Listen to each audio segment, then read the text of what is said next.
अरे चिंटू, आज तुम स्कूल क्यों नहीं गए? दादाजी, मेरा बिल्कुल मन नहीं था आज स्कूल जाने का। आज सोशल साइंस की पीरियड सबसे पहले ही थी, वो भी हिस्ट्री। इतने सारे नेम्स, इतने सारे डेट्स, ये तो मुझे बहुत बोरिंग लगती है। हिस्ट्री तुम्हें बोरिंग लगती है? मुझे तो बहुत इंटरेस्टिंग लगती है। चलो, आज मैं तुम्हें हिस्ट्री की ही एक स्टोरी सुनाता हूँ, और ये बिल्कुल भी बोरिंग नहीं होगी। स्टोरी? वाह, मुझे स्टोरी सुनना बहुत पसंद है दादाजी। अगर तुम्हें स्टोरी सुनना पसंद है, तब तो तुम्हें हिस्ट्री बोरिंग नहीं लगनी चाहिए, क्योंकि हिस्ट्री का तो मतलब ही होता है हिस स्टोरी। हिस्ट्री किससे बना होता है? हिस और स्टोरी से। मीन्स कि उसमें पहले के लोगों के बारे में, पास्ट के बारे में बताया जाता है। जो लोग पहले के थे, उन जीवन यापन कैसे करते थे, क्या पहनते थे, क्या खाते थे, सारी चीजें, उनकी कहानी ही तो बताई जाती है।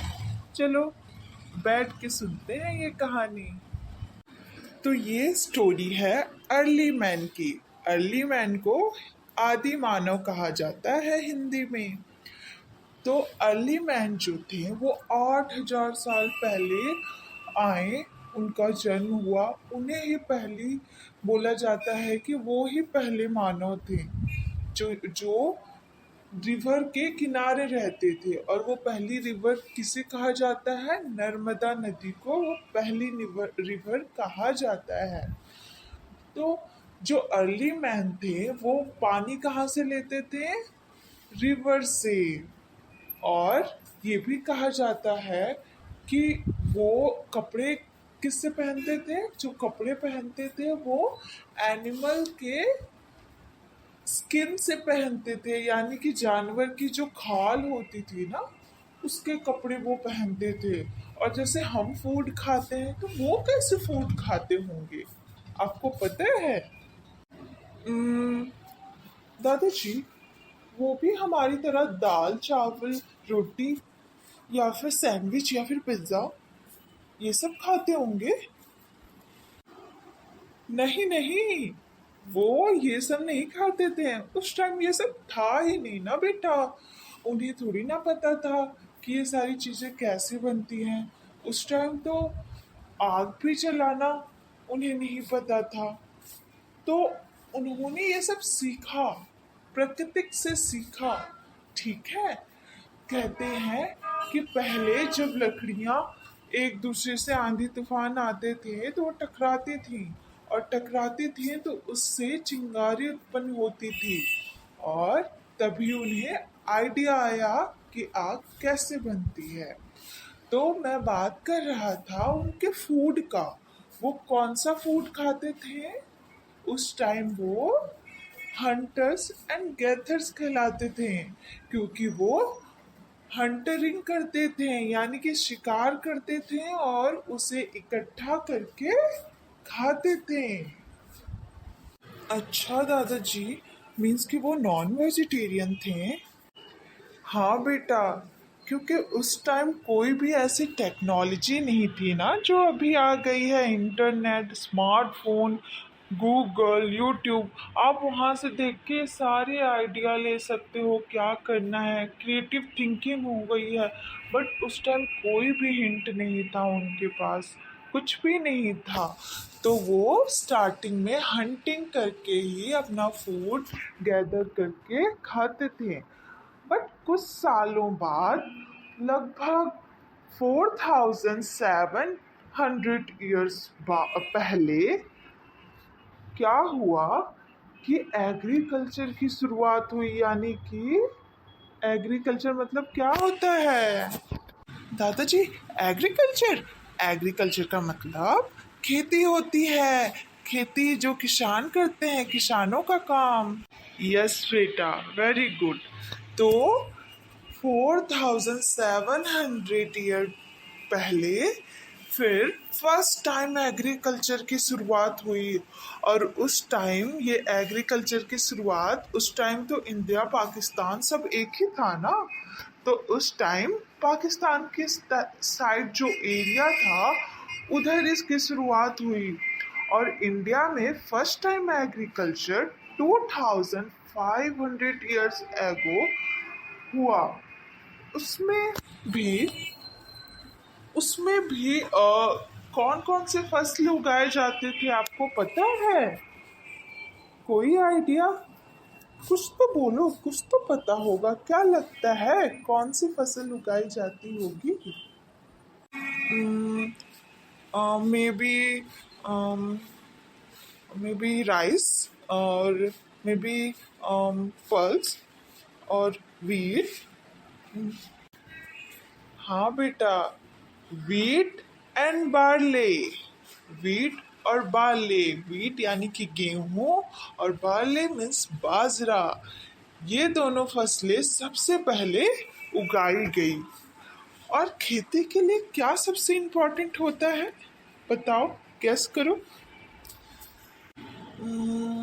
खेती के लिए अम, खेती के लिए अनाज, पानी। यस, पानी। इरिगेशन, सिंचाई। सिंचाई करना कितना ज़रूरी है ना, सिंचाई के लिए वाटर कितना ज़रूरी है। तो नर्मदा नदी के अलावा वहाँ पे और सारी भी नदियाँ थी, जैसे इंडस, गंगा, ब्रह्मपुत्र, ये सारी नदी थी वहाँ पे। ठीक है, बट जो इंडस थी वो अभी जो हमारा मैप है इंडिया का उसमें नहीं आती। ठीक है, और उसके उसके जो ट्राइब्यूटरीज थे ना, ट्राइब्यूटरीज आपको पता है कि ट्राइब्यूटरीज क्या होते हैं बेटे? ट्राइब्यूटरीज? नो दादाजी। बेटे, जब हम किसी पानी को ग्लास से ऐसे नीचे गिराते हैं तो पानी क्या होता है? पानी तो सेफलेस होता है, कलरलेस होता है। तो वो इधर उधर, जिधर उधर उसे रास्ता मिलता है उधर वो चला जाता है ना। इसी तरह जब मेन नदी जैसे गंगा, ब्रह्मपुत्र, इंडस, ये सारी नदी जब आगे बढ़ती जाती है तो रास्ते में जाके वो बढ़ जाती है, जिधर रास्ता मिलता है उधर से चल जाती है, कोई इधर से, कोई उधर से, कोई बीच से, ऐसे निकल जाती है। तो जो ट्राइब्यूटरीज होते हैं वो क्या होते हैं? वो स्मॉल रिवर्स होते हैं जो कि मेन रिवर से निकले होते हैं। जैसे इंडस की कितनी ट्राइब्यूटरीज हैं? सतलुज, रावी, चेनाब, झेलम, व्यास। और रिसेंटली तो आप मनाली गए थे ना बेटे? हम सब मनाली गए थे, तो वहां पे आपने नदी देखी थी ना, कितनी खूबसूरत थी। उस नदी का नाम क्या है पता है? वो कौन सी नदी है वो नदी? हाँ, पापा बोल तो रहे थे बट मैं भूल गया। वो नदी व्यास है, जो कि इंडस से निकली हुई है, इंडस की ट्राइब्यूटरीज है। अभी आपको समझ में आया? हाँ दादाजी, बट ये सारी चीजें आपको कैसे पता दादाजी? Good question. ये सारी चीजें मुझे कैसे पता? क्योंकि मैं तो उस टाइम था ही नहीं। ये तो कितनी पुरानी बातें हैं, और उस टाइम के तो लोग भी अभी तक जिंदा नहीं होंगे, तो फिर ये कैसे पता चलता है? तो ये सारी चीजें हमें मैन्युस्क्रिप्ट से पता चलती है। मैन्युस्क्रिप्ट? ये क्या होता है दादाजी? मैन्युस्क्रिप्ट ये रिटन डॉक्यूमेंट्स होते हैं। जैसे आप अपनी मैम से नोट्स लेते हो तो आपको राइट करके हैंड रिटन नोट्स देती है ना, और आप उसका प्रिंट निकलवा लेते हो। तो इसी तरह जो पहले के लोग थे उस टाइम तो ज़्यादा ये पेपर्स वगैरह कुछ नहीं थे ना, तो पहले के लोग क्या करते थे, अपनी भाषा में लीप पे या फिर बॉक्स ऑफ ट्री पे लिख देते थे। ठीक है, अपनी भाषा में लिख देते थे। फिर जब पेपर आया तो पेपर पे लिखते थे अपनी भाषा में। तो वो सारी चीज़ें से हमें इसके बारे में पता चला। और उन सारी चीज़ों को जो अपनी भाषा में पहले की चीज़ें जो सारी लिखी हुई होती है लीव्स पे या फिर बाग्स ऑफ ट्री पे या फिर पेपर पे, तो ये पुरानी चीज़ें क्या कहलाती हैं? मैन्युस्क्रिप्ट कहलाती हैं। दादाजी, क्या ये मैन्युस्क्रिप्ट अभी भी है? हाँ बेटे, ये प्रिजर्व करके रखी जाती है टेम्पल्स या फिर म्यूजियम्स में। पिछली बार तो आप म्यूजियम देखने गए थे ना, वहाँ पे भी तो एक आपको बहुत पुरानी सी बुक दिखी थी, तो आपने कहा था दादाजी ये इतनी पुरानी क्यों है और ये यहाँ क्यों रखी हुई है। यस दादाजी, वो थोड़ी सी फटी हुई भी थी, बहुत पुरानी लग रही थी। हाँ बेटे, वो मैन्युस्क्रिप्ट ही थी जो कि संभाल के यानी कि सेव करके रखी हुई थी। सेव करके रखना मतलब प्रिजर्व करके रखी हुई थी। आपको पता है, इसी तरह इंस्क्रिप्शंस भी होते हैं। इंस्क्रिप्शंस, ये क्या होता है दादाजी। बेटे, इंस्क्रिप्शंस इंस्क्राइब होते हैं, यानी कि वॉल में लिखे हुए जो राइटिंग्स होती है, जो पहले के लोग ना क्या करते थे, अपनी भाषा में वॉल्स पे लिख देते थे और वो बहुत साल तक उसे रखा जा सकता है। वो तो मिट्टी भी नहीं है, जब वॉल्स में लिख दोगे, स्टोन में लिख दोगे तो कितना साल तक रह जाता है ना। तो पहले के लोग जब वॉल्स में, स्टोन्स में, ब्रिक्स यानी कि वो जो ईंट होती है उसमें लिख देते थे, तो वो अभी तक रखी हुई है प्रिजर्व करके। और ये दूसरी लैंग्वेज में होती है। ये हमें बताती है हमारे पास्ट के बारे में। बट दादाजी, आप तो कह रहे हो हमारी लैंग्वेज में नहीं होती, तो फिर हम उसे पढ़ते कैसे हैं, हमें वो समझ में कैसे आती है।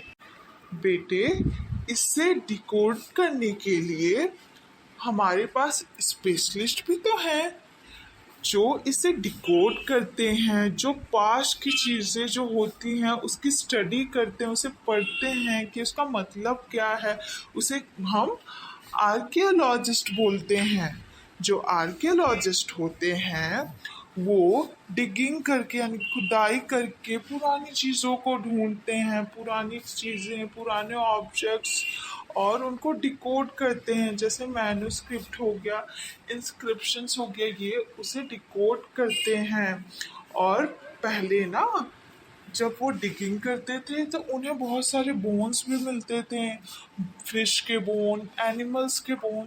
तो वो उसे स्टडी करके बताते थे कि, क्योंकि बोन्स से तो हमें पता चल जाता है, साइंस इतना आगे हो गया है कि हमें पता चल जाता है कि वो जानवर कब से और कब तक था, उसका जन्म कब हुआ, उसका मृत्यु कब हुई, ये सारी चीज़ें हमें पता चल जाती हैं। तो आर्कियोलॉजिस्ट जो होते हैं वो इन सब की स्टडी करते हैं, इन सब की पढ़ाई करते हैं और हमें इन सब के बारे में बताते हैं डिकोड करके।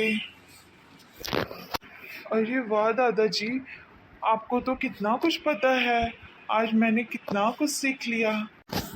यस बेटे, और आपको पता है आज आप जिसकी वजह से स्कूल नहीं गए, आपने उसी के बारे में आज पढ़ लिया। आज आपका फर्स्ट चैप्टर स्टार्ट होने वाला था ना हिस्ट्री में, what, where, how and when. Yes दादाजी, तो आपके उस चैप्टर में भी यही सब कुछ है। इस तरह से आपने कहानी के जरिए अपना फर्स्ट चैप्टर पढ़ लिया। अब आपको बस एक या दो बार अपनी बुक को रीड करनी है और आप देखना, आप सारे सवालों के हल खुद से निकाल लोगे, खुद से लिख लोगे। क्या सच में दादाजी? मुझे तो पता ही नहीं चला, मुझे तो ये स्टोरी की तरह कितना अच्छा लग रहा था। यस बेटा, अगर हम स्टोरी की तरह चीज़ों को सुनते हैं ना तो वो हमें याद ही रहती है। और बस हमें कुछ हिस्ट्री में कुछ डेट्स याद रखने होते हैं, कुछ नेम्स याद रखने होते हैं और हम फटाफट अपने एग्ज़ाम में अच्छे मार्क्स लाते हैं, ये सारा अच्छे से लिख के। ओह थैंक यू दादाजी, आपने तो मेरे हिस्ट्री का फर्स्ट चैप्टर ही कवर कर दिया। थैंक यू दादाजी।